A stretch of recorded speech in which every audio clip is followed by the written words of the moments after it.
முன்னாள் முதலமைச்சர் மறைந்த கலைஞர் கருணாநிதியில தொடங்கி உலக நாயகன் கமலஹாசன் வரைக்கும் ஏத்திஸ்ட் அதாவது நார்த்திகர் அப்படின்னே தன்னை அறிமுகப்படுத்திப்பாங்க.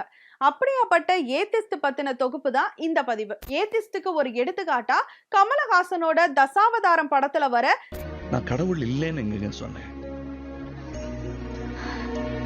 இருந்தா நல்லா இருக்குன்னு தான் சொன்னேன். கமலோட அந்த வசனத்தையே எடுத்துக்காட்டா எடுத்துக்கலாம்.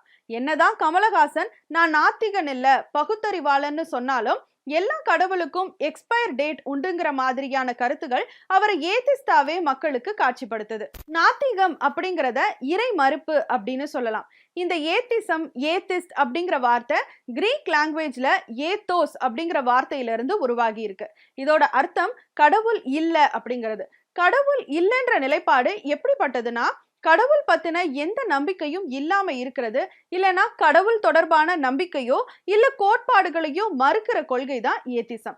கடவுள் நம்பிக்கை இருக்கிறவங்கள தீஸ்ட்னும் கடவுள் இல்லைன்னு சொல்றவங்கள ஏத்திஸ்ட்னும் அழைக்கப்படுறாங்க. இந்த ஏத்திஸ்ட்ங்கிறவங்கள கடவுளை நம்பாதவங்க, இறை மறுப்பாளர், நாத்திகவாதி, நார்த்திகன் இந்த மாதிரி பல பேர் வச்சு அழைப்பாங்க. கடவுள் நம்பிக்கை மாதிரியே ஏத்திஸ்ட் கொள்கையும் ஆரம்ப காலத்துல இருந்தே தொடர்ந்துட்டு தான் இருக்கு. இருந்தாலும் சமயத்துக்கு இருக்க மாதிரியான கட்டமைப்பு, சடங்குகள், புனித நூல்கள் அதாவது பகவத்கீதை, பைபிள், குரான் இந்த மாதிரியான எந்த நூல்களும் நார்த்திகத்துக்கு இல்லை.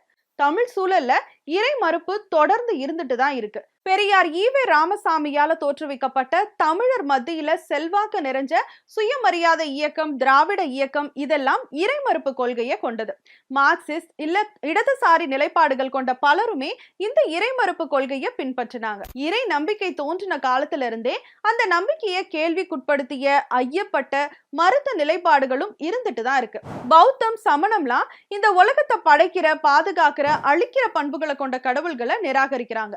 2000கள்ல ஐக்கிய அமெரிக்காவிலையும் ஐரோப்பாவிலையும் அப்ப விரிவு பெற்றிருந்த சமய தீவிரவாதத்தை எதிர்த்து புதிய இறை மறுப்பு எழுந்துச்சு. உலகத்துல எத்தனை பேரு நார்த்திகர் அப்படிங்கிற கணக்கெடுக்கிறது ரொம்ப கஷ்டமான விஷயம். இறை மறுப்பு, அறியாமை கொள்கை, மனித நேயம், ஐயுறவு கொள்கை இதெல்லாம் இருக்கிறவங்க எல்லாருமே இறை மறுப்பாளர் அப்படிங்கிற வகைக்குள்ளேயே அடங்குவாங்க. இறை மறுப்பு பல நாடுகள்ல சட்டத்துக்கு புறம்பானது. ஏன் அது மரண தண்டனைக்கும் கூட உரியது. ஆப்கானிஸ்தான், ஈரான், மலேசியா, மாலத்தீவு, Nigeria, Pakistan, Qatar, Saudi Arabia, Somalia, Libya, ஐக்கிய அரபு எமிரேட்ஸ், ஏமன் இந்த நாடுகள் எல்லாம் ஏத்திசத்தை ஃபாலோ பண்ணா மரண தண்டனை நிச்சயம். அதனால வெளிப்படையா இறை மறுப்பாளர் அப்படின்னு ஒத்துக்கிறது ரொம்ப சிக்கலான விஷயம். உலகத்துல இருக்க 12-15% மக்கள் ஏத்திஸ்ட். இருந்தாலும் இந்த எண்ணிக்கை இதை விட கூடுதலா தான் இருக்கும். உலகத்திலேயே அதிக மக்கள் தொகை இருக்க சீனாவில தான் அதிக அளவிலான ஏத்திஸ்டும் இருக்காங்க. கிட்டத்தட்ட 5000 வருஷம் பழமையான நாடு சீனா. அதே மாதிரி அந்த நாட்டோட பண்பாடும் நாகரிகமும் ரொம்பவே பழமையானது. சீனாவில அதிகமான அளவுல ஃபாலோ பண்ற மதம்னா கன்ஃபியூஷனிசமும் டாவோயிசமும். இப்போ பௌத்த மதமும் பின்பற்றப்படுது. ஆனா அதே சீனாவில தான் ரொம்ப அதிக அளவுல ஏத்திஸ்டும் இருக்காங்க. வெறும் 9% மக்கள் மட்டும்தான் சமயங்களை ஃபாலோ பண்றாங்கிறது தான் ரொம்ப ஆச்சரியமான விஷயம்.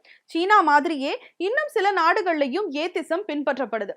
ஸ்வீடன், செக் குடியரசு, இங்கிலாந்து இந்த நாடுகள்ல எல்லாம் 10-7 பேரு சமய நம்பிக்கை இல்லாம வாழ்றாங்கன்றது வின் கேலப் சர்வதேச அமைப்பு தகவல் தெரிவிச்சிருக்காங்க. ஏத்திஸ்ட் அப்படின்னு நினைச்சாலே ஃபர்ஸ்ட் நம்ம ஞாபகத்துக்கு வர்றது பெரியார் தான். 21,400 மணி நேரம் அவரோட வாழ்நாள்ல மேடை பேச்சிலேயே செலவிட்டு இருக்காரு. கடவுள் இல்லவே இல்லை, கடவுளை கற்பித்தவன் முட்டாள், கடவுளை பாட சொன்னவன் அயோக்கியன், கடவுளை கும்பிடுறவன் காட்டுகிறாங்க பேர். கடவுள் நம்பிக்கை பத்தி பெரியார் சொல்லும் போது இந்து மதத்தினர் கிறிஸ்தவத்தையோ இல்ல கிறிஸ்தவத்தினர் இஸ்லாமியத்தையோ வழிபட மாறுறப்போ நான் கடவுள் இல்லைன்னு சொல்றத ஏன் உங்களால ஏத்துக்க முடியலன்னு மதவாதிகளுக்கு பதில் கொடுத்திருக்காரு. நாங்க இந்துக்கள் ஏன்னா இந்து இல்லைன்னா சொல்லட்டுமே நான் இந்துன்னு என்ன காரணத்தை கொண்டு இந்துங்கிறோம். நமக்கு என்ன மதம், இந்து மதப்படி நமக்கு என்ன உரிமை இருக்கு, நமக்கு சொந்தம் இருக்கு. பெரியார் பத்தின கருத்தாக்கங்களுக்கு மத்தியில பரவலா சொல்லப்படுறது என்னன்னா இந்து மத விரோதி அப்படிங்கிறது தான். புத்த மதத்துல சொல்லி இருக்க ஒரு சில விஷயங்களை மட்டும் கொள்கையா ஏத்துக்கிட்டாரு. இந்துயிசம் மேல பெரியார் வச்சிருந்த கோபம் வேதத்துல இருந்து தொடங்குது. வேதங்களால ஜாதி பிரிவினை வரத பெரியாரால சகிச்சுக்க முடியல. பெரியாரையும் அவரோட கருத்துக்களையும் விரும்பி பின்பற்றுறவங்க தன்னை ஒரு ஏத்திஸ்ட் அறிமுகப்படுத்திக்கிறாங்க. பாதகம் செய்பவரை கண்டால் நாம் பயங்கொள்ளலாகாது பாப்பா, மோதி மிதித்து விடு பாப்பா, அவர் முகத்தில் உமிழ்ந்து விடு பாப்பா. அண்மை செய்திகளை உடனுக்குடன் தெரிந்து கொள்ள இணைந்திருங்கள் இயம்நாடு தொலைக்காட்சியுடன்.